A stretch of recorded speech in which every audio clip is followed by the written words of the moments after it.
예배 시작 3분 전입니다.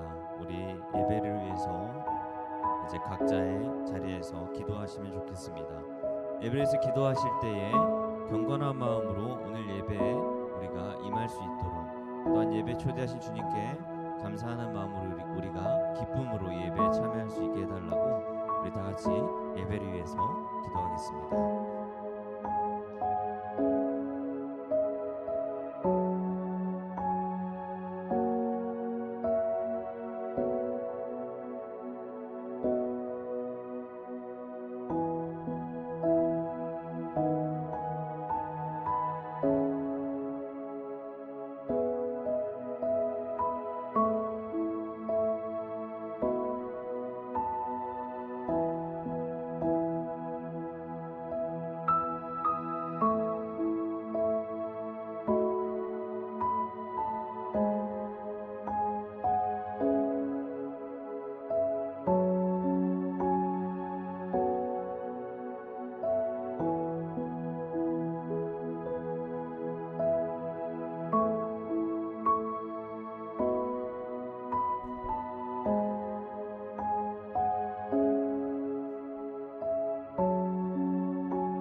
시작하도록 하겠습니다. 할렐루야. 예배 자리에 오신 모든 분들 진심으로 환영하고 축복합니다. 환영하고 축복합니다.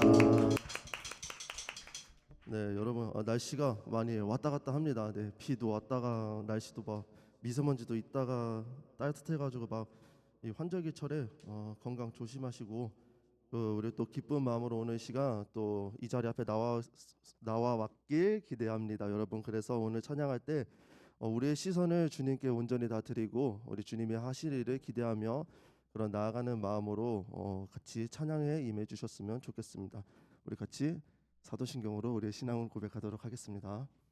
전능하사 천지를 만드신 하나님 아버지를 내가 믿사오며 그 외아들 우리 주 예수 그리스도를 믿사오니 이는 성령으로 잉태하사 동정녀 마리아에게 나시고 본디오 빌라도에게 고난을 받으사 십자가에 못 박혀 죽으시고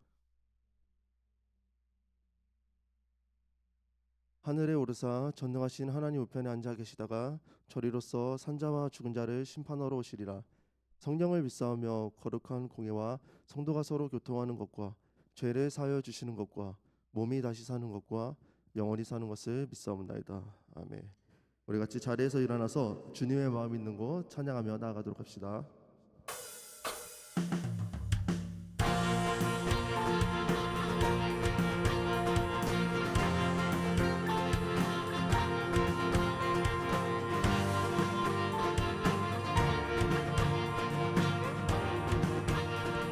주님의 마음 있는 곳, 주님의 마음 있는 곳, 주님의 시선이 있는 곳,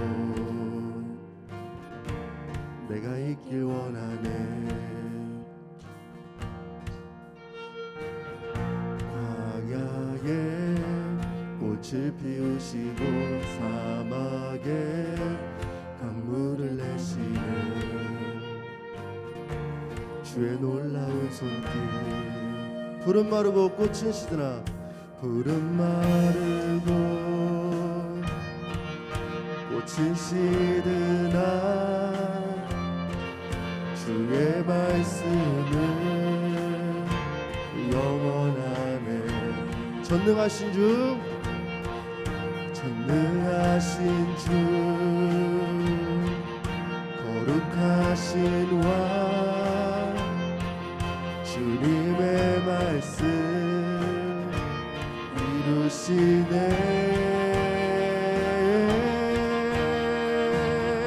나의 마음 주의 성전이 되어 영원한 주의 말씀을 향해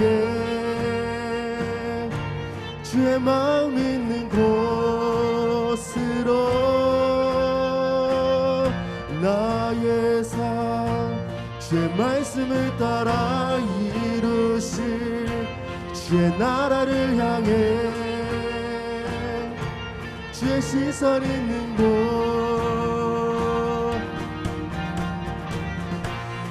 우리의 시선이 주님의 향하신 곳에 있기를 원합니다.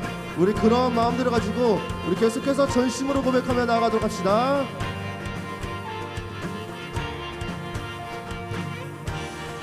주님의 마음 있는 곳.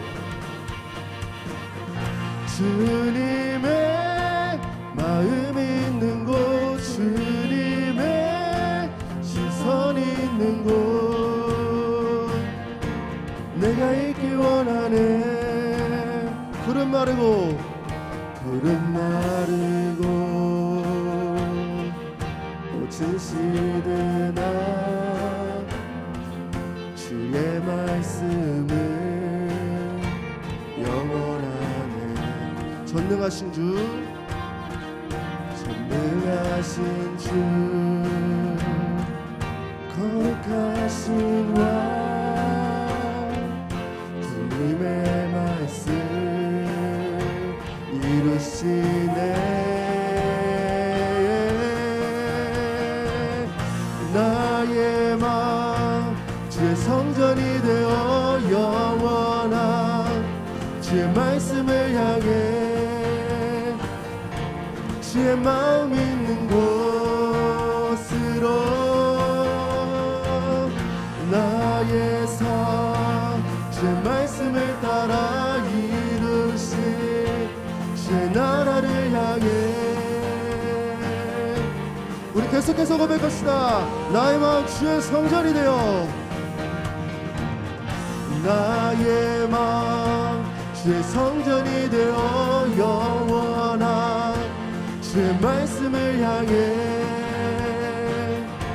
주의 마음 있는 곳으로 나의 삶 주의 말씀을 따라 이루실 주의 나라를 향해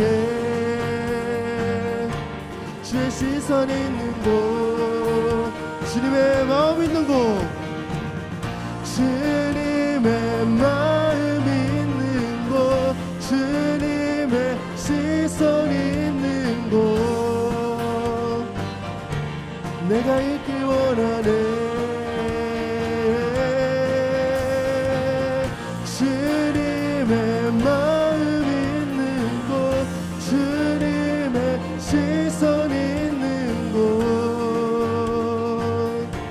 내가 있길 원하네.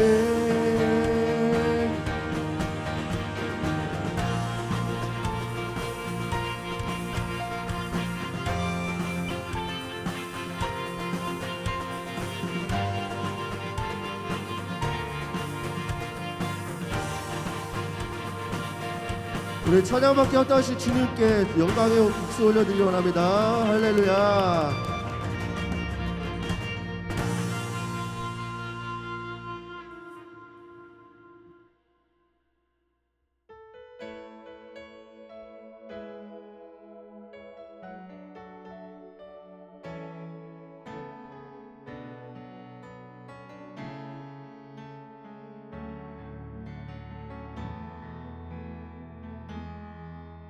날이 저물어 갈 때 빈들에서 걸을 때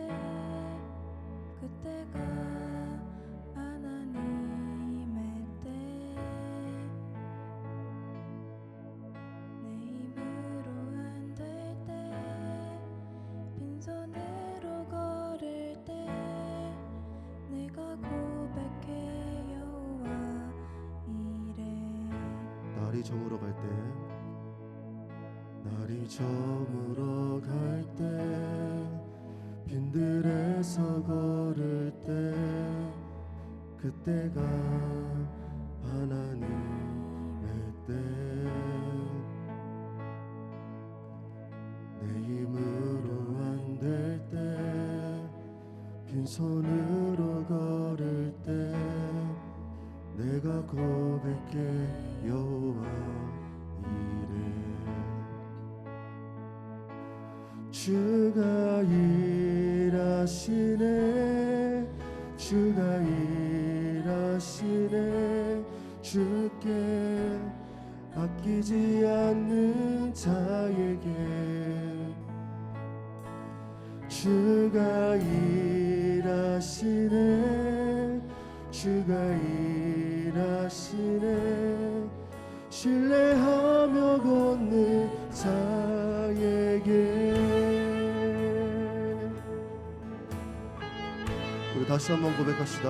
날이 저물어 갈 때, 빈들에서 걸을 때, 그때가 하나님의 때, 내 힘으로 안 될 때, 내 힘으로 안 될 때, 빈손으로 걸을 때, 내가 고백해 여호와 이래.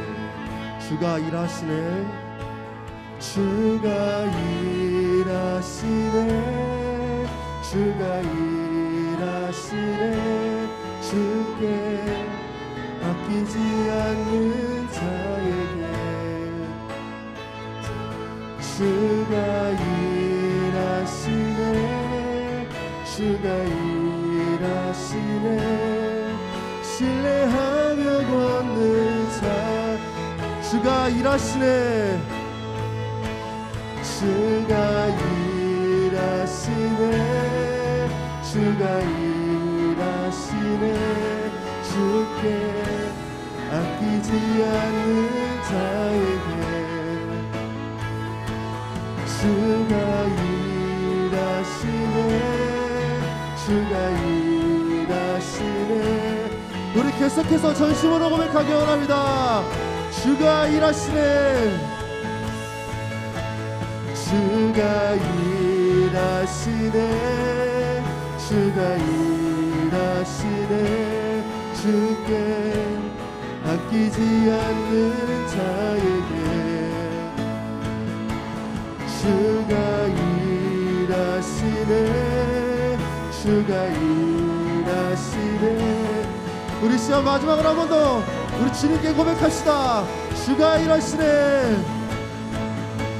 주가 일하시네, 주가 일하시네, 주께 아끼지 않는 자에게. 주가 일하시네, 주가 일하시네. 우리 시간 우리 찬양의 가사를 잠시 묵상하며 우리 주님께 잠시 기도하며 나아가도록 합시다.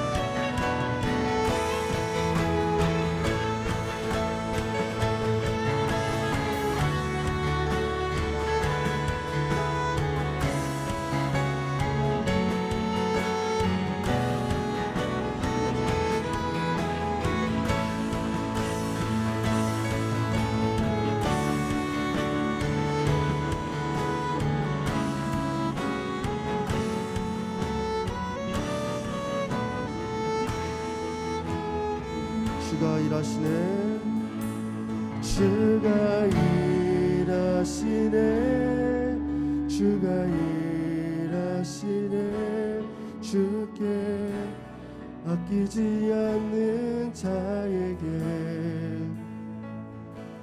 주가 일하시네 주가 일하시네 신뢰하며 걷는 자에게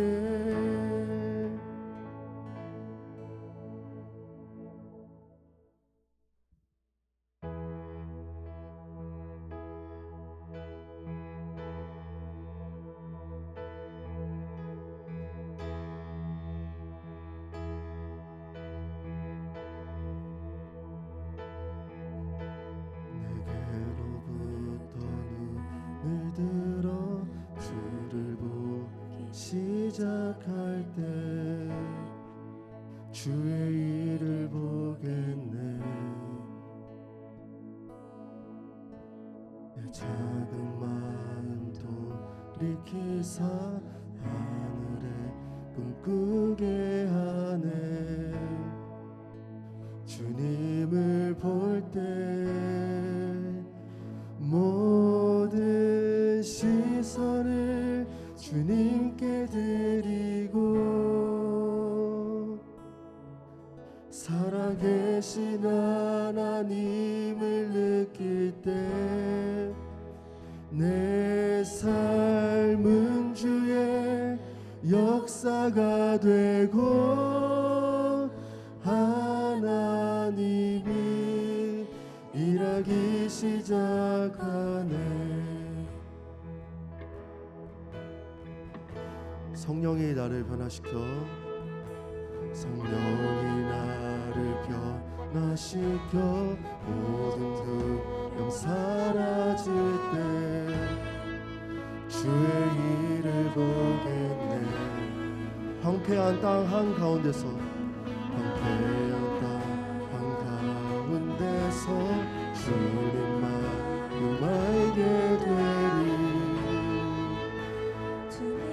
우리 다시 한번 고백합시다 성령이 나를 변화시켜 성령이 나를 변화시켜 모든 두려움 사라질 때 주의 일을 보겠네 황폐한 땅 가운데서 주는 마음 알게 되리 주님을 볼 때 모든 시선을 주님께 드리고 살아계신 하나님을 느낄 때 새 삶은 주의 역사가 되고 하나님이 모든 시선을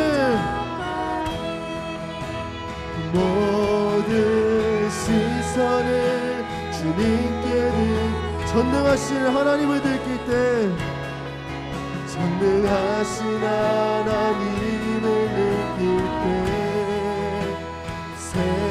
세상은 주의 나라가 되고 하나님이 일하기 시작하네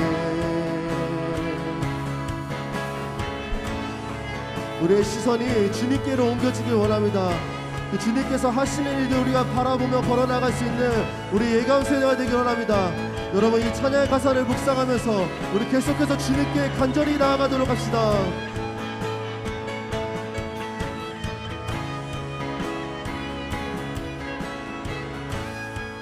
주님의 영광 임하네 주 볼 때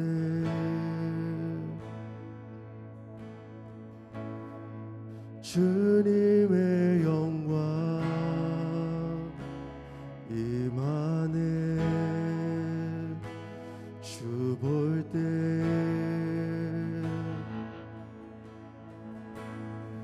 주님의 영광 임하네 주 볼 때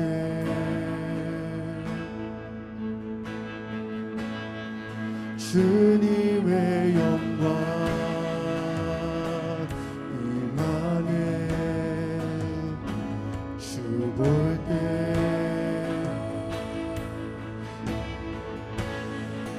주님의 영광 임하네 주 볼 때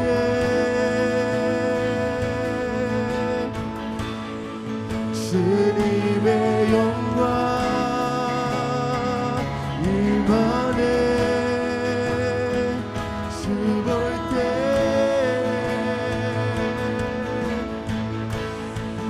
주님의 영광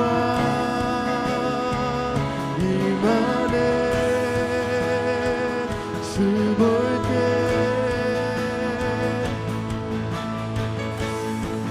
주님의 영광 임하네 주 볼 때 모든 시선을 주님께 드리고 살아계신 하나님을 느낄 때 내 삶은 주의 역사가 되고 하나님이 모든 시선을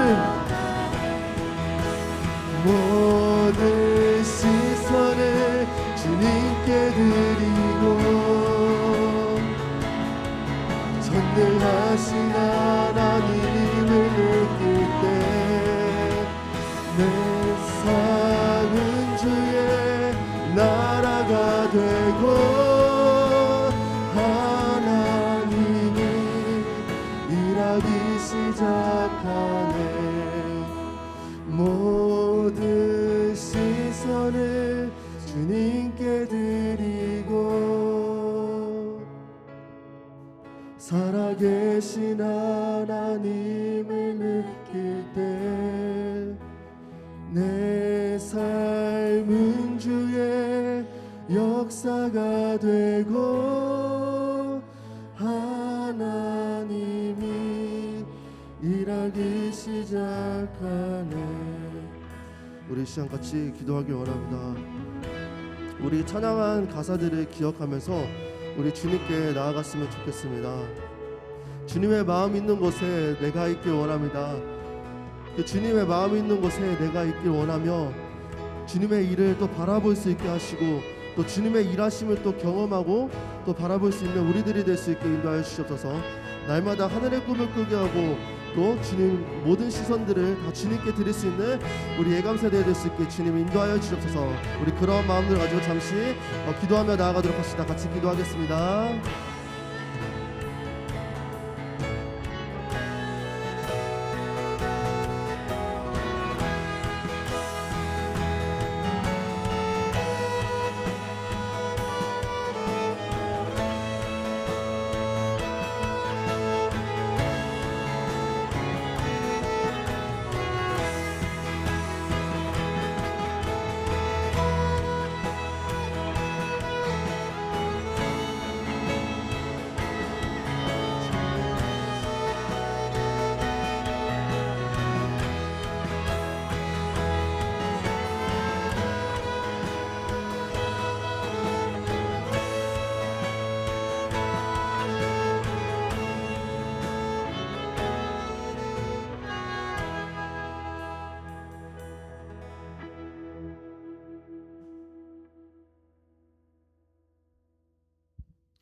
하나님 감사합니다. 주님 저희가 이 자리에 나와서 주님 앞에 예배를 올려드립니다. 주님 저희들의 예배를 받아 주시옵소서. 주님 저희들이 학기가 시작되었고 이제 곧 시험이 기다리고 있습니다.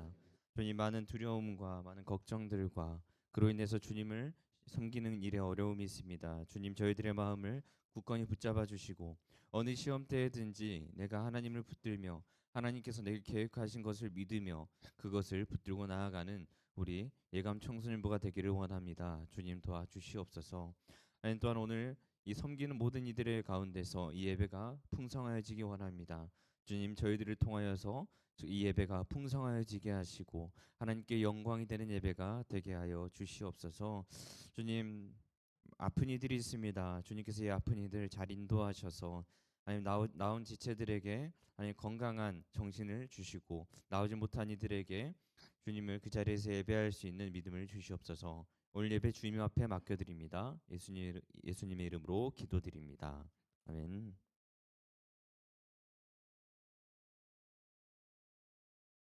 우리 봉헌 올려드리겠습니다.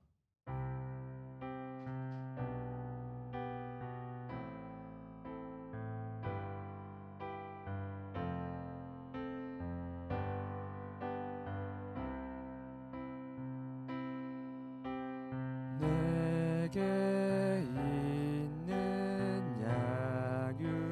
양유옥합 주께 가져와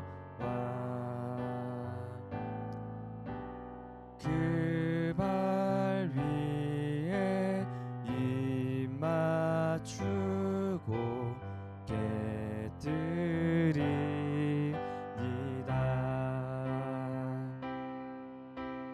나를 위해 험한 산길 오르신 그 발 걸음마다 크신 사랑 새겨놓았네.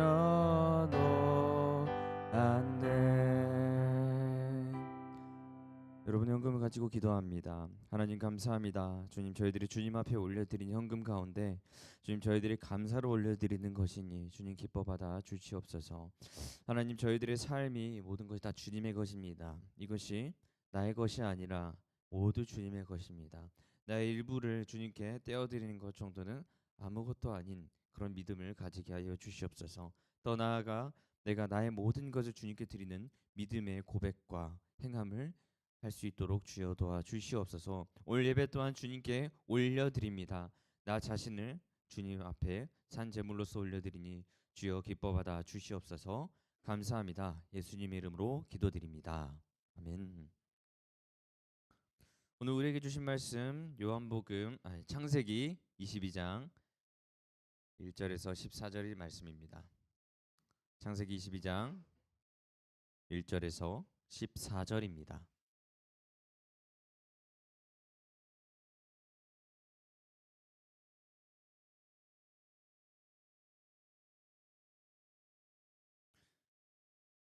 창세기 22장 1절에서 14절의 말씀. 저 한 절 여러분 한 절 교독하시고 마지막 14절은 함께 읽도록 하겠습니다. 이 일 후에 하나님이 아브라함을 시험하시려고 그를 부르시되 아브라함아 하시니 그가 이르되 내가 여기 있나이다.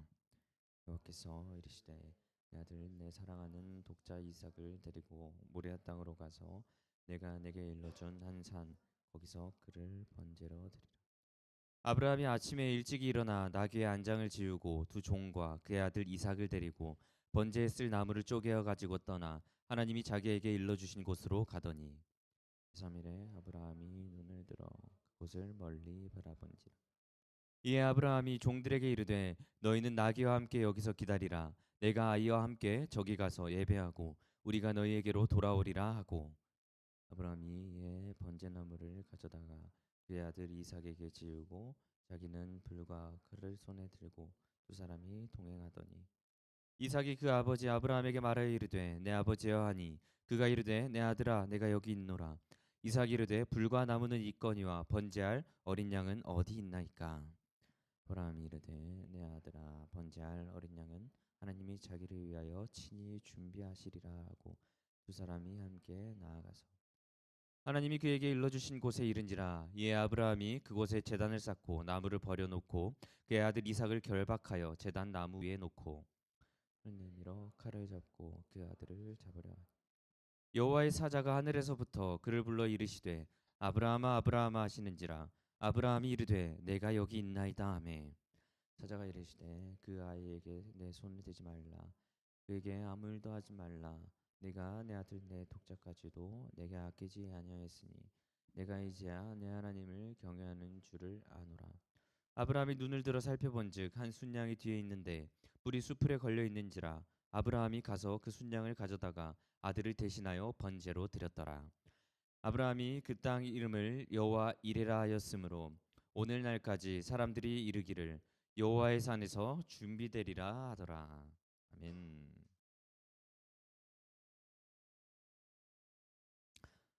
네, 우리가 복음을 전할 때 가장 많이 하는 멘트 중에 하나가 있습니다. 예수님을 전할 때에 왜 예수님을 믿어야 되고 예수님을 믿는 것이 어떤 의미가 있느냐 설명을 할 때 많이 하는 멘트가 있는데요. 뭐냐? 하나님은 너를 향한 계획이 있으시다는 겁니다. 하나님이 너를 위해 준비하신 어떤 무언가가 있다라고 우리가 그 복음을 전할 때가 많다는 겁니다. 이는 단순히 구원만을 얘기하는 게 아니죠. 얘기하는 게 뭘 얘기하는 거예요? 우리 인생의 전반에 걸쳐서 있는 하나님의 계획이 있다라고 얘기하는 것이 이 내용이죠. 네, 그런 특별한 삶이 있다는 겁니다. 그러면서 복음을 전하는 겁니다. 그러나 우리들의 삶을 한번 돌아봅시다. 우리는 그렇게 복음을 전하고 있어요. 그러나 사실 그다지 우리가 봤을 때 하나님의 특별한 계획이 내 삶에 있다라는 것을 느끼지 못할 때가 더 많다는 현실입니다. 예를 들면 이런 거죠. 공부해서 우리가 대학을 갑니다. 네, 공부를 열심히 해서 대학을 열심히 한 사람이 좋은 대학을 가겠죠. 내가 가고 싶어하는.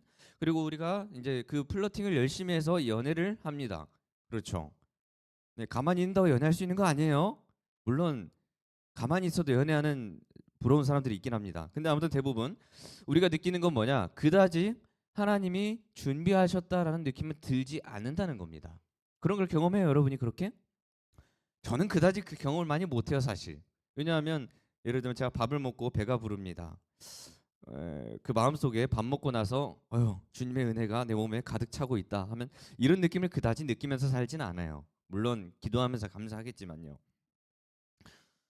네, 그런데 기독교가 얘기하는 것은 뭡니까? 그것을 흔히 말하는 섭리라고 얘기를 합니다. 네가 행동하는 모든 것과 네가 맞이한 그 결과들 그런 것들이 다 누구의 계획 가운데 있다고 얘기해요? 하나님의 계획 가운데 섭리 안에 있다라고 얘기를 합니다. 네, 오늘은 이제 문제는 그 섭리 하나님의 계획을 느끼기 어려운 우리들에게 있어서 좀 필요한 말씀일 수 있을 겁니다. 오늘 이 아브라함과 이삭에 대한 얘기를 통해서 과연 하나님의 계획은 우리에게 어떻게 다가오는 것인가 이거를 우리가 좀 살펴봤으면 좋겠습니다. 아브라함의 이야기 중에 가장 유명한 이야기가 있죠. 아브라함의 신앙의 완전 이제 극치를 이제 달렸던 유명한 이야기. 하나님께서 아브라함에게 이삭을 어떻게 하라고 하시죠? 번제로 바치라고 하셨던 사건입니다. 많은 이들이 이 사랑하는 자녀마저도 하나님께 바칠 수 있는 그런 믿음 이것이 되게 엄청난 믿음이다 라면서 받아들이고 있습니다. 그러면서 이제 이러는 거죠. 우리도 자녀를 바칠 수 있는 그런 믿음 이런 식으로 단순하게 받아들이는 경향이 있습니다. 하지만 이 아브라함과 이삭의 사건이 단순히 그런 메시지로 끝나게 된다면 좀 문제가 있습니다. 말씀을 한번 먼저 들어가 보겠습니다. 1절과 2절입니다. 그 일 후에 하나님이 아브라함을 시험하시려고 그를 부르시되 아브라함아 아브라함아 하시니 그가 이르되 내가 여기 있나이다. 여호와께서 이르시되 네 아들 네 사랑하는 독자 이삭을 데리고 모리아 땅으로 가서 내가 내게 일러준 한 산 거기서 그를 번제로 드리라. 하나님이 아브라함에게 독자 이삭을 모리아 땅으로 데리고 가서 번제로 드리려고 합니다. 번제가 뭐예요? 제물을 태워서 하나님께 올려드리는 제물을 얘기합니다. 즉 번제가 의미하는 건 뭡니까? 이 제물의 죽음을 의미합니다. 사실상 이 충격적인 말이죠. 이삭은 아브라함의 하나뿐인 아들입니다. 그리고 심지어 이삭은 아브라함이 그 아이를 낳을 수 없는 그 노년에 하나님이 주신 기다리던 아주 귀한 아들입니다. 그런데 갑자기 하나님이 아브라함에게 명령하신 게 뭐예요? 이삭을 번제, 제물로 바치라고 하는 것이죠. 그런데 오늘 말씀 1절에서 보면 지금 하나님이 뭐 때문에 지금 이렇게 번제로 바치라고 아브라함한테 얘기를 하세요? 시험하시려고라고 얘기를 합니다. 시험하시려고. 그렇다면 여러분 뭐 그래요 하나님이 시험하신다는 건 성경에 많이 나오니까. 근데 문제가 우리가 먼저 생각해 봅시다. 뭘 시험하려고 지금 이런다는 거예요 지금 하나님이. 뭘 시험하겠다는 거예요 지금. 이게 중요합니다. 아들을 죽여서 하나님께 바칠 정도로 그 믿음을 확인하려고 시험하시는 걸까라는 뭐 맥락으로는 그렇잖아요, 그죠? 약간 그럴 것 같잖아요. 과연 뭐 때문일까? 문제는 이렇게 생각하는 순간 하나님의 성품에 있어서 문제가 생깁니다. 뭐냐? 아들을 죽여서까지 그 믿음을 요구하는 그 신앙, 하나님이 정말 우리에게 원하시는 신앙인가라는 거예요. 그렇죠? 하나님의 율법, 하나님 법을 확인해 보면 가족과 자녀들에 대해서 부모가 함부로 자녀를 대할 수 없습니다. 가족에게 해를 가하는 것은 가족에 속한 공동체로서 절대 해서는 안 되는 일입니다. 그런데 하나님이 지금 이렇게 요구하시는 거거든요. 그렇다면 하나님이 요구하신 거 아들을 바칠 정도의 신앙을 요구하시냐? 그거는 사실 딜레마가 생깁니다. 하나님이 하나님이 가족이 중요하다. 그렇게 법으로 세워 놓으셨는데 근데 하나님이 아들을 위해 아들을 나한테 번제로 바치라고 얘기하는 거 안 맞습니다. 신앙적인 딜레마가 발생합니다. 그러니까 우리가 단순히 아들을 바칠 정도의 신앙을 가져야 돼 그런 강력한 믿음이 있어야 되는구나라고 받아들이는 건 잘못된 거일 수 있습니다. 위험합니다. 네, 그래서 이런 딜레마 가운데 이런 거죠. 믿음을 위해서 살인도 정당합니까? 라는 거에 대한 얘기가 나오는 거죠. 네. 자, 그렇다면 또 다음 말씀을 보면 이제 아브라함의 태도를 반응을 봅시다. 여기서 또 이상해요. 3절을 봅시다.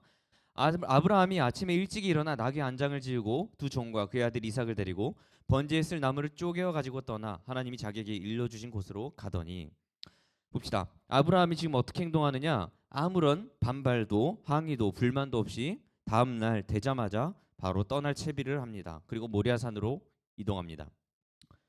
뭔가 되게 무서운 상황이에요. 이거는 아무런 의심도 없이 하나님이 명령하셨다는 그것을 따라서 움직이는 아브라함의 행동. 이게 우리가 하는 믿음일까라는 의문이 듭니다. 읽는 우리들이 보기에는 어쩌면 이 흔히 말하는 사이비나 이단들이 할 만한 행동이에요. 이거는 그죠? 네. 아들을 위해서, 아니 하나님을 위해서 너의 귀한 것까지 전부 다 바쳐야 됩니다. 흔히 말하는 그 드라마에서 나오잖아요. 그런 이단들이 나오는 거.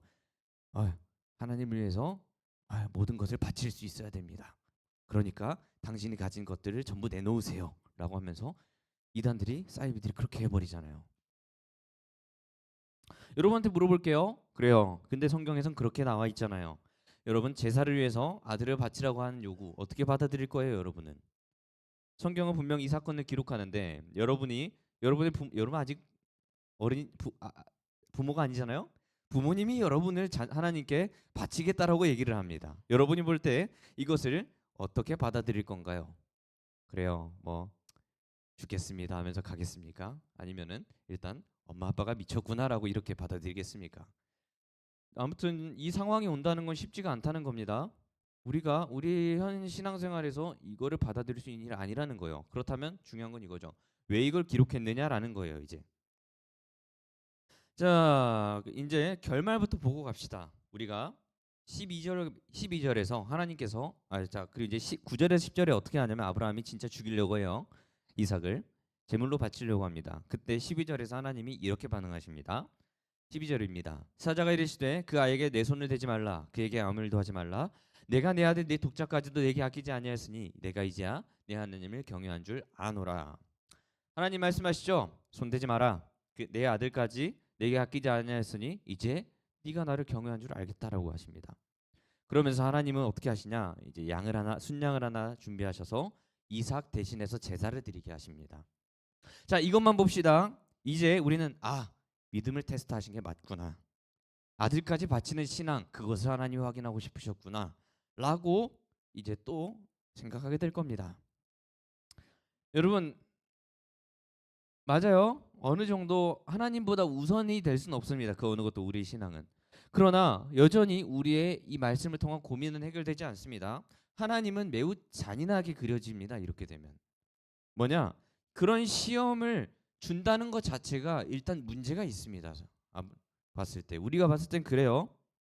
여러분 따를 수 있겠어요? 아마 못 따를걸요? 못 따를걸요 아마? 네, 따르는 순간 어떻게 보면 매우 정상적인 신앙이 아니라는 생각이 들 겁니다. 여러분한테 이미. 그렇다면 아브라함의 이 행동과 그 믿음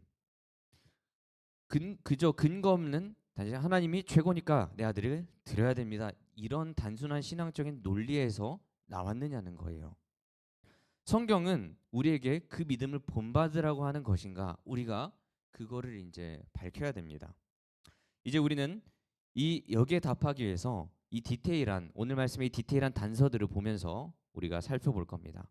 먼저 5절의 말씀을 보면 아브라함이 이삭과 모리아 산으로 올라갈 때의 진술을 우리가 먼저 확인할 겁니다. 5절입니다. 이에 아브라함이 종들에게 이르되 너희는 나귀와 함께 여기서 기다리라. 내가 아이와 함께 저기 가서 예배하고 우리가 너희에게로 돌아오리라 하고. 자, 아브라함이 가다가 이제 종들에게 너희는 잠깐 기다려라. 내가 이제 모리아 산으로 이삭과 가서 예배를 드리고 돌아올 것이다라고 얘기를 합니다. 자, 근데 중요한 거는 뭐예요? 아브라함이 누가 돌아온다고 얘기를 해요? 우리가 돌아온다라고 얘기를 해요.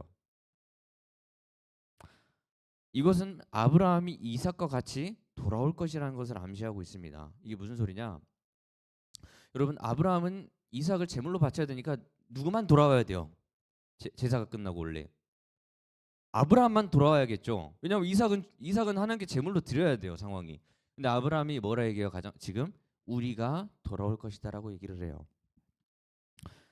이삭과 같이 돌아올 것처럼 암시를 하고 있습니다. 그리고 결정적으로 히브리서 11장 19절은 아브라함이 왜 그렇게 행동한지에 대한 진상을 밝히거든요. 히브리서 11장 19절의 말씀입니다. 그가 하나님이 능히 이삭을 죽은 자 가운데서 다시 살리실 줄로 생각한지라 비유컨대 그를 죽은 자 가운데서 도로 받은 것이니라. 히브리서가 말하는 아브라함이 그렇게 행동한 믿음의 근거가 무엇이냐? 자신이 이삭을 죽이더라도 하나님이 그 이삭을 부활시킬 것이라는 그 믿음이 있었습니다. 왜냐하면 아들 이삭이 어떤 사람이냐면 하나님께서 아브라함에게 뭘 약속하셨냐? 자손의 번성을 약속하셨거든요. 근데 그거를 누구를 통해서 하시겠냐고 약속을 하셨냐? 이삭을 통해서 하시겠다고 하나님이 분명히 약속을 하셨어요. 그러니까 아브라함은요, 하나님이 이삭을 죽고 끝내는 걸로 끝나지 않을 것이다라는 믿음이 이미 가지고 있었고 그 부활에 대한 신앙이 이미 있었다는 겁니다. 설령 죽더라도 하나님이 다시 살릴 거라는 그 틀림없는 믿음이 있었습니다. 왜요? 하나님은 약속을 지키는 하나님이라고 아브라함은 믿기 때문입니다. 하나님은 약속을 함부로 기분대로 바꾸는 분이 아닙니다. 하나님은 무조건 약속을 지킵니다. 그 믿음에 아브라함 행동에 근거가 있었습니다.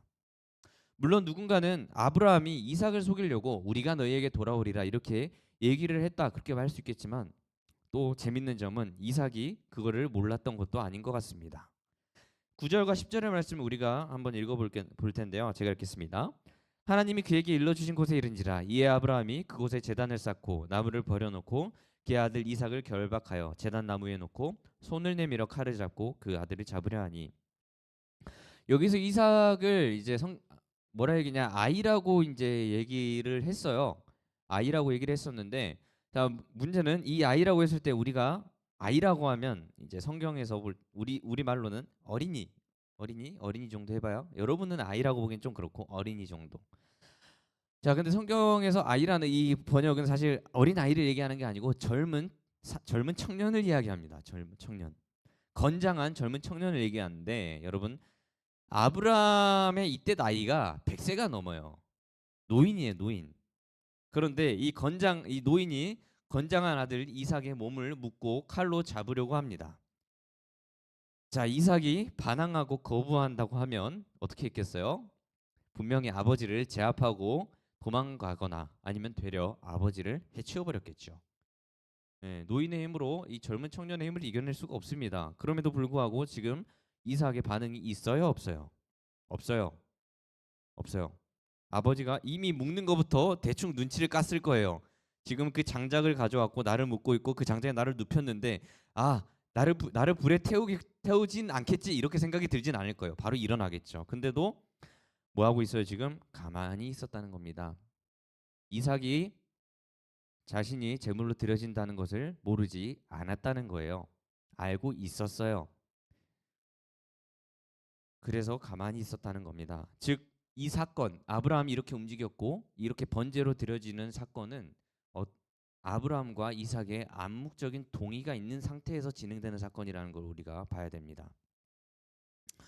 그랬더니 하나님께서 이제 어떻게 하셔요? 아까 12절을 봤지만 하나님이 사자를 보내셔서 말씀하시죠. 네가 하나님을 경외한 줄 아노라라고 얘기합니다. 자, 중요한 것은 성경이 말하는 하나님이 깨달았다라고 얘기를 하시거든요. 내가 이제 알았다. 이 하나님이 말씀하시는 이거는요. 내가 몰랐던 걸 알았다가 아닙니다. 내가 이미 하나님은 아브라함의 믿음이 어떤지를 알고 있었어요. 알고 있었어요. 이미 명료하게 전부터 알고 있었는데 지금 뭘 한 거냐?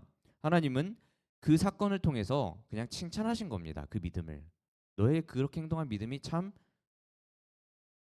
믿음이구나라고 얘기를 하시는 겁니다. 감탄하시는 겁니다. 그렇다면 꼬리에 꼬리를 무는 질문이 생겨요. 그러려면 뭐하러 이런 시험을 줬냐는 거예요. 왜 줘요? 아브라함이 믿음을 이미 하나님이 알고 있어요. 아브라함 믿음 좋은 거 이렇게 할 거 다 알고 있었어요. 근데 그럼 이 시험 왜 줘요, 애초에? 왜 주냐는 거예요. 하나님이 버리신 이 사건이 아브라함의 믿음을 테스트, 확인하려는 그게 아니라면 대체 무엇 때문에 벌렸냐는 겁니다. 그냥 칭찬해 주려고요? 아닙니다. 오늘 말씀 속에서 우리가 이제 이삭과 아브라함의 행보를 조금 들여다봐야 됩니다. 아브라함을 따라서 아브라함이 이제 하나님께 명령을 받고 모리아 땅으로 가서 그 산으로 가죠. 그때 이삭이 이제 어떻게 따라가고 있습니까? 먼저 6절에서 우리가 확인해 보면 이삭은 나무를 지고 모리아 땅, 모리아 산으로 올라갑니다. 그리고 9절과 10절에서 이삭은 나무에 결박당하고 죽임을 당하는 모습이 묘사가 되고 있습니다. 여러분, 나무를 지고 언덕을 올라 나무에 결박되어 죽임을 당하는 이러한 묘사, 지금 누구의 모습과 매우 비슷하다는 걸 우리가 발견할 겁니다. 누구의 모습이랑 비슷해요, 이거. 나무를 지고 그 나무를 지고 올라가서 나무에 결박당해서 죽임을 당하는 그 모습, 누구의 모습이에요? 예수님의 모습이거든요, 이거. 심지어 이 모리아 땅이 어떤 땅이냐면은 나중에 예수님이 이 땅에서 십자가에서 죽으세요. 장소마저도 매우 비슷해요. 그리고 이제 또한 아브라함과 이삭 아까 말했죠. 암묵적으로 그 제사를 동의를 한 상태로 이것이 행해지고 있었습니다. 예수님이 십자가에서 매달릴 때도 똑같습니다. 하나님께서 예수님의 십자가에서 매달으실 때 예수님도 이거에 대해서 동의를 하셨습니다. 그런 것처럼 매우 유사해요. 예수님의 십자가 사건과 매우 유사한 그림을 그려요, 성경은 지금. 그러나 다른 점이 있죠. 다른 점이 있어요. 이삭과 예수님의 결말이 같아요? 다르죠. 이삭이 죽습니까? 아니요, 죽지 않습니다. 예수님은 죽었습니다. 이삭 대신에 어린 양을 하나님 준비하셔서 대신 죽게 하십니다. 여기서 이제 예수님과 이삭의 운명이 완전 다르다라는 걸 보여주는데, 자, 그러니까 좀 정리를 하자면 이삭과 아브라함이 보여주는 것은 십자가의 동일한 진행을 보여줍니다. 그러나 그 결과는 예수님과 다르다는 걸 보여주는 겁니다. 그래서 하나님은 이거를 보여주심으로써 뭘 하느냐? 아브라함에게 말씀하시는 겁니다. 아브라함, 너는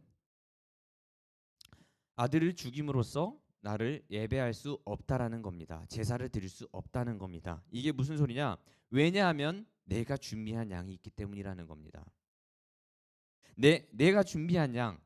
그러나 보통 성경에서 양은 누구를 상징해요? 예수님을 상징합니다. 내가 준비한 양이 그 이삭 대신 죽을 것이라는 겁니다. 그러니까 그 양이신 예수님인 아들이신 예수님께서 대신 죽을 것이라는 얘기입니다. 이것을 이미 예고하고 있는 겁니다. 그러면서 이제 하나님은 아브라함에게 내가 이제 어떻게 구원할 것인지를 보여주고 있는 겁니다. 내 구원은 너의 아들이 죽는 것이 아니라 나의 아들이 죽을 것이고 난 구원을 그렇게 이룰 것이다라는 거예요. 그렇다면 또 이거예요. 이거 왜 보여주는 거냐는 겁니다. 왜 이걸 또 보여줘요? 지금 예수님 아브라함과 예수님은 엄청 먼 시간대에 있거든요. 근데 이걸 왜 아브라함한테 갑자기 보여주냐는 겁니다. 자, 우리는 이제 또 뭘 봐야 되느냐? 아브라함 당시에 이때 배경을 봐야 됩니다. 시대의 배경이 뭐냐? 여러분 이 시기 아브라함이 살던 곳이 혹시 어딘지 알아요? 가나안 땅이거든요. 가나안 땅. 가나안 땅에서 유행하던 우상 숭배의 방식이 있었습니다. 우상 숭배의 방식이 무엇이냐? 자녀를 제물로 신에게 바치는 행동입니다. 왜 자녀를 신에게 제물로 바쳤을까요? 왜 그랬을까요? 자녀를 바치는 게 내가 신에게 바칠 수 있는 가장 최고의 신앙이라고 생각했습니다. 그때 이게 바로 우상 숭배의 방식이었습니다. 그래서 이제 아들을 바침으로써 뭘 도모해요? 그 신이 나에게 복을 줄 것이다라는 걸 도모하면서 내 아픔에도 불구하고 자녀를 그냥 신에게 바쳐버리는 겁니다. 그 우상 숭배 신앙의 방식이 만연하던 곳이 아브라함이 살던 곳이었습니다.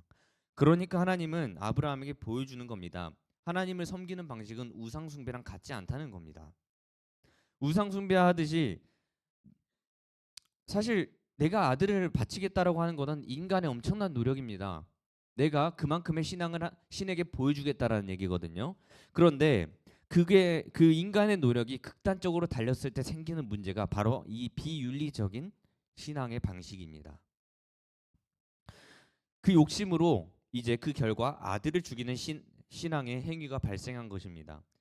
하나님은 말씀하시는 겁니다. 나의 백성이 나를 섬기는 방식은 너희 인간이 마음대로 아들을 바침으로써 인간의 노력의 극단으로 가는 것으로서 이루어지지 않는다는 겁니다. 누가 준비해요 그거? 내가 준비할 것이다라고 하나님 말씀하시는 겁니다. 너희가 신에게 드리는 인간의 노력을 한 제사, 그 제물들 그거 너희가 준비할 것이 아니라는 겁니다. 하나님이 내가 준비할 거라고 말씀하시는 겁니다. 이게 바로 오늘 아브라함에게 하나님이 말씀하시는 내용입니다. 너희가 나를 섬기고자 최고의 걸로 나를 섬기고자 노력하려고 하지만 그렇지 않다. 너희가 섬길 것은 내가 준비할 것이다라는 겁니다. 자, 그래서 14절은 이제 아브라함이 그걸 고백합니다. 14절 말씀을 보겠습니다. 우리 다 같이 14절의 말씀을 다 같이 읽겠습니다. 시작. 아브라함이 그 땅 이름을 여호와 이레라 하였으므로 오늘날까지 사람들이 이르기를 여호와의 산에서 준비되리라 하더라. 그래서 아브라함이 고백하는 겁니다. 여호와 이레, 여호와의 산에서 준비될 것이다. 여호와께서 준비하실 것이다라는 겁니다. 하나님은 제사하는 자들, 예배하는 자들은 하나님이 준비하신 것으로 예배하며 하나님이 준비하신 것으로 삶을 산다는 겁니다. 이게 그리스도인들을 얘기합니다. 즉 오늘의 이 테스트의 목적은 우상 숭배의 방식, 즉 인간의 극단적인 노력을 통한 신을 감동시키고 복을 받는 이 잘못된 신앙관을 가진 세상에서 이제 아브라함에게 어떠한 신앙을 가져야 되는지에 대한 설명을 하기 위해서 주어진 테스트입니다. 여러분 그리스도인의 삶이 이 이삭과 아브라함의 모습을 얘기합니다. 이삭처럼 예수님과 같은 삶, 이삭이 예수님의 삶을 보여주고 있잖아요. 예수님처럼 행동을 하고 있잖아요. 예수와 같은 삶을 사는 삶을 얘기합니다. 그리스도인을 얘기합니다. 예수님처럼 십자가의 길은 뭡니까? 나를 낮추고 겸손하여지고 나의 유익을 구하지 않고 그 복음을 위해서 죽어가야 된다는 게 바로 십자가의 길이거든요. 우리가 하는 게 그겁니다. 그런데 아브라함이 그리고 또 아브라함도 자기 아들을 바칠 정도의 그 엄청난 믿음의 모습을 보여줍니다. 이 또한 그리스도의 모습입니다. 그러나 중요한 것은 하나님이 그 마음을 받으시지 신앙을 증명하기에 가나안 땅에서 행하던 것처럼 그런 우상 숭배하는 것처럼 아들을 죽이는 것 같이 우리의 열심을 다해서 하나님에게 성의를 보이는 것을 원하지 않는다는 겁니다. 그렇게 구원에 이르는 것이 하나님의 방식이 아니라는 겁니다. 구원은 이삭이 이루지 않습니다. 하나님이 준비하신 어린 양 예수 그리스도를 통해서 이루어지고 행해질 것이라는 걸 보여주는 겁니다. 우리가 예수를 믿지 않으면 두려운 게 뭐예요? 영원한 죽음이잖아요. 영원한 죽음, 영원한 멸망의 삶이 두려운 거잖아요. 그것이 이제 예수님을 통하여서 해결이 되었고 우리는 이제 나를 죽이는 예수님의 삶의 신앙의 형태를 선택합니다. 그렇죠? 십자가를 따르는 우리는 뭐 어떤 사람이에요? 내가 죽어가야 되는 삶이라고 우리는 배워요. 하지만 하나님이 준비하신 결과는 뭐예요? 죽음이 아닙니다. 대신하여서 예수께서 죽으시고 우리는 부활을 경험하는 겁니다.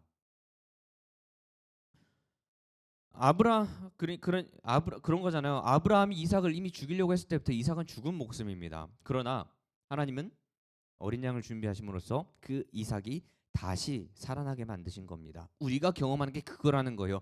이게 아브라함과 이삭의 이 사건이 보여주는 바로 이 본질적인 우리가 봐야 할 신앙 그리스도인의 아주 신앙생활의 모범이라는 겁니다. 이런 역설적인 신앙생활, 내가 죽음을 향하는 것 같지만 아닙니다. 예수 그리스도를 통해서 오히려 그 끝은 사는 하나님이 준비하신 결과가 나타납니다.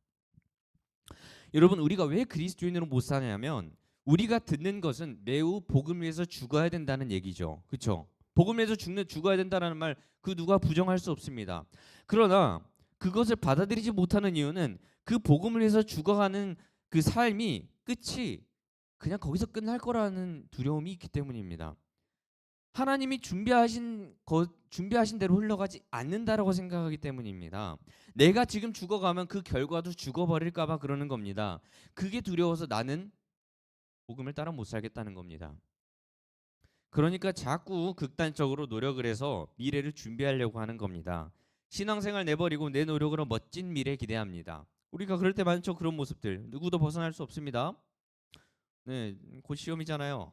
네, 예배 금요 예배도 나오고 수요 예배도 나오던 친구가 갑자기 시험 때문에 안 나옵니다. 여러분, 다 이런 데서 비롯되는 겁니다. 뭐예요?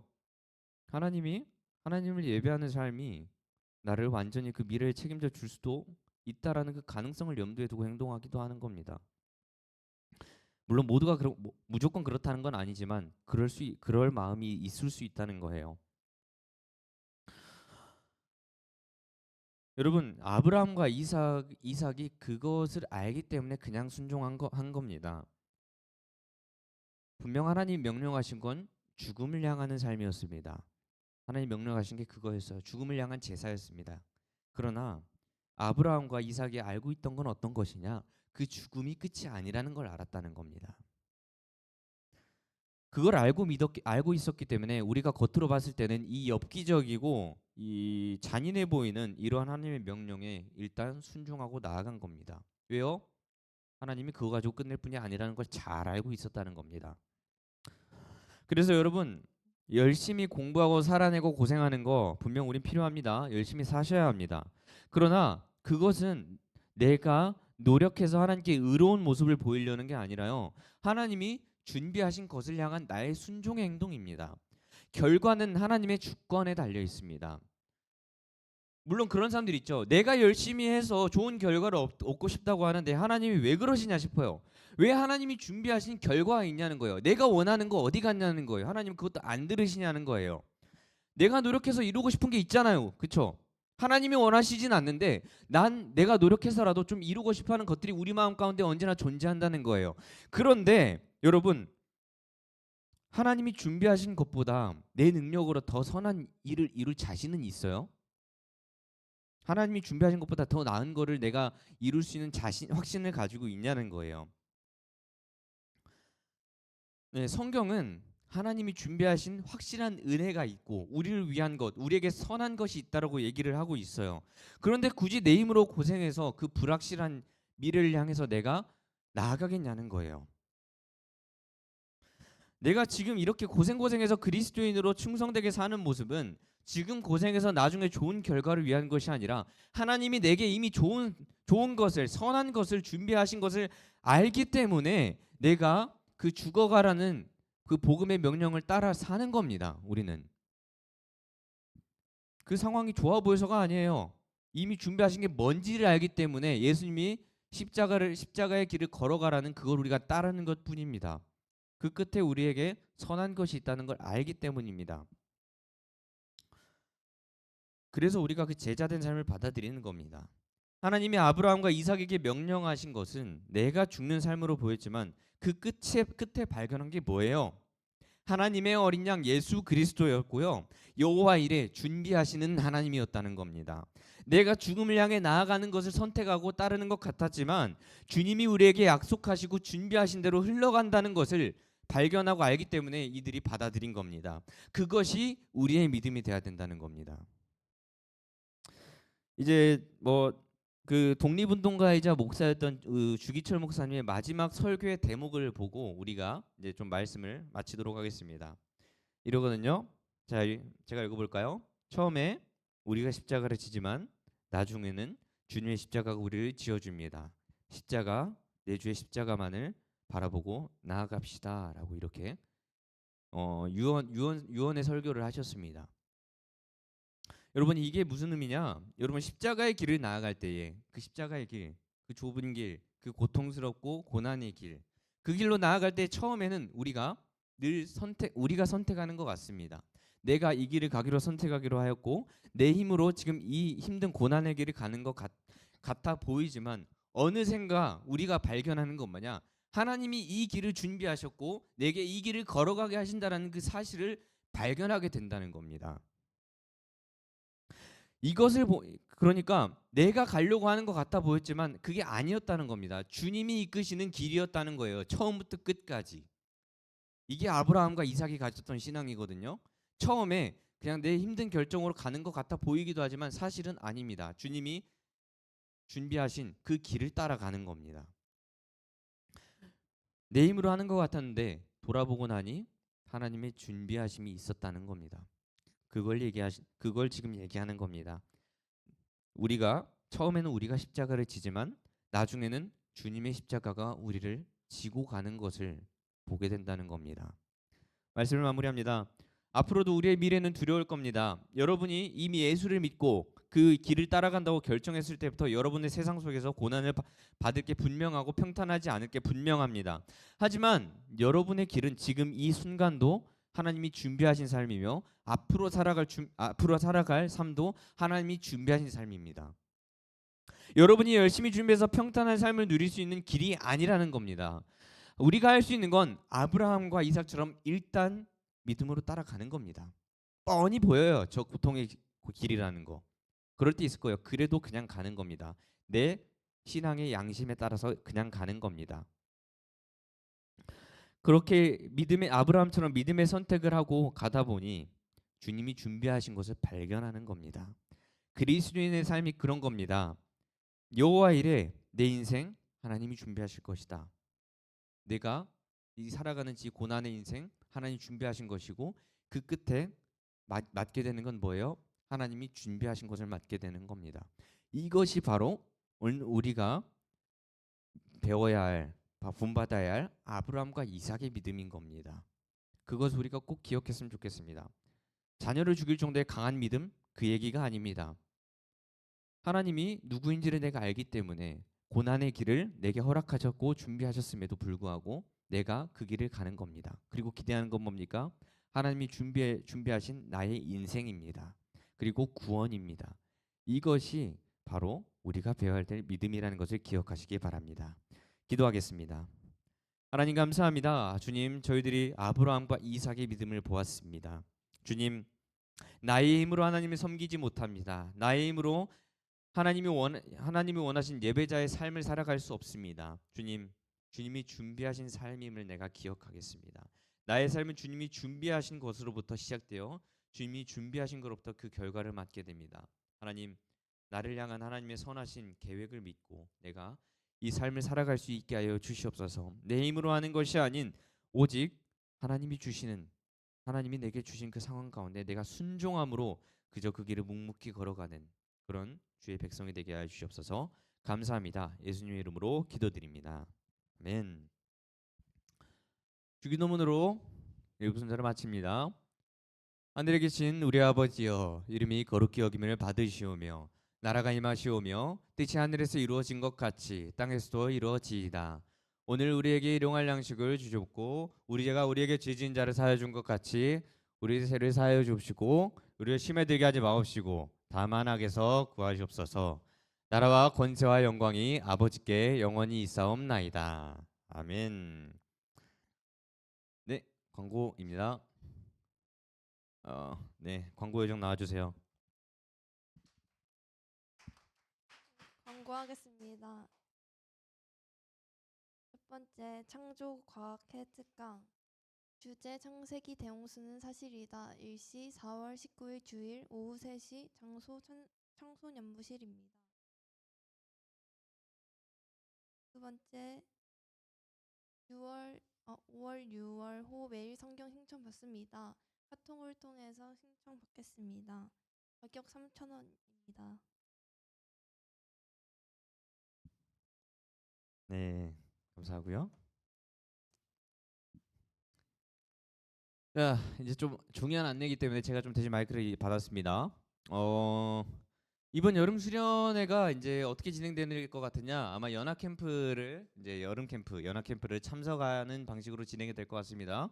이제 브릿지 임팩트 여름 캠프에 이제 우리가 예정이 되어 있는데요. 아직 확정은 아니에요. 그러나 일단 여러분한테 먼저 공지를 하고 이제 차차 신청을 받도록 하겠습니다. 아마 4월 중으로 신청을 받을 것 같아요. 그래서 날짜는 7월 23일부터 25일까지입니다. 대부분 이때 방학을 하자마자인 걸로 전해 들었습니다.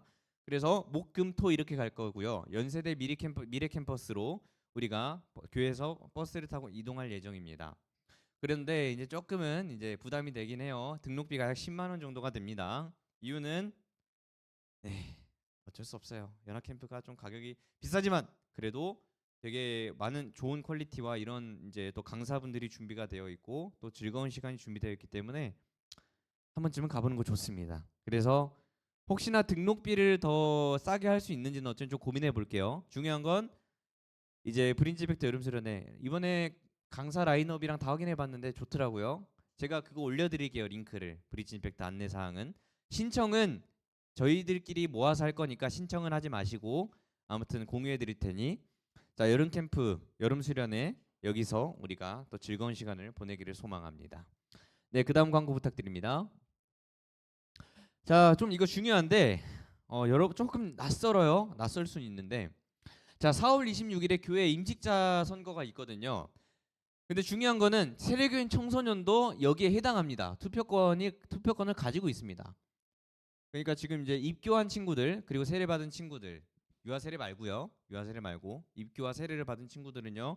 여기서 투표권을 행사하셔야 됩니다. 그래서 날짜가 주보에 나와 있는데요. 4월 26일 예배 마치고 12시 20분쯤에 이제 본당에서 우리가 투표를 참석할 겁니다. 그러니까 여러분 투표권 행사하셔야 됩니다. 네, 중요한 건 자 세례교인 청소년 얘기예요. 입교와 세례를 받은 그러나 유아 세례 말고요. 입교와 세례를 받은 분들은 전부 참석을 하셔야 됩니다. 뭐 누구 뽑아야 될지 모르겠죠. 그래도 그냥 하셔야 됩니다. 알겠죠? 네, 아무튼 4월 26일 제가 다음 주에 또 공지할게요. 광고는 여기까지. 네, 이제 우리 또 있나요 광고가? 아 그래요? 네, 광고 깜짝 2부 순서가 있습니다. 4월 17일 금요일 김주성 전사님의 생신이십니다. 생신을 맞아 저희 임원들이 축복송을 준비했습니다. 앞으로 나와주세요.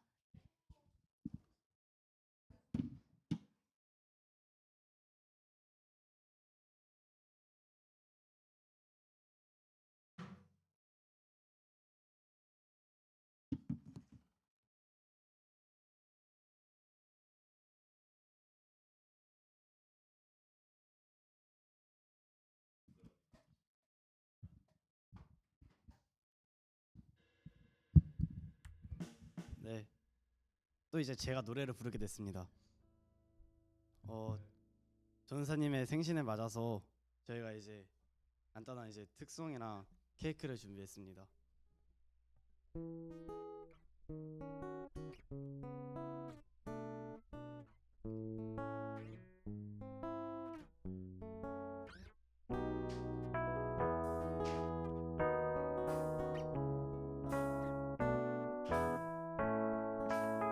전사님 축복하면서 고백하겠습니다. 하나님 사랑이 하나님의 사랑이 당신의 삶 가운데 가득하기를 축복합니다.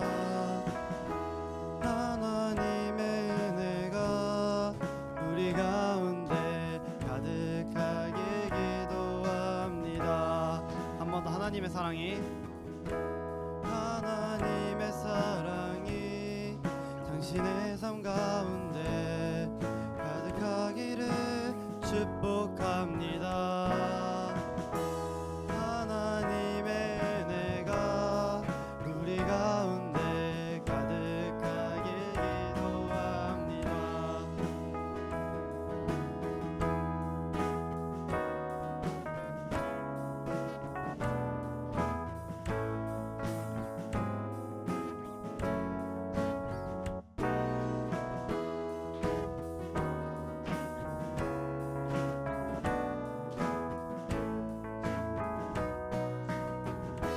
마지막으로 하나님의 사랑이 하나님의 사랑이 당신의 삶 가운데 가득하기를 축복합니다. 하나님의 은혜가 우리 가운데 가득하게 기도합니다. 가득하게 기도합니다.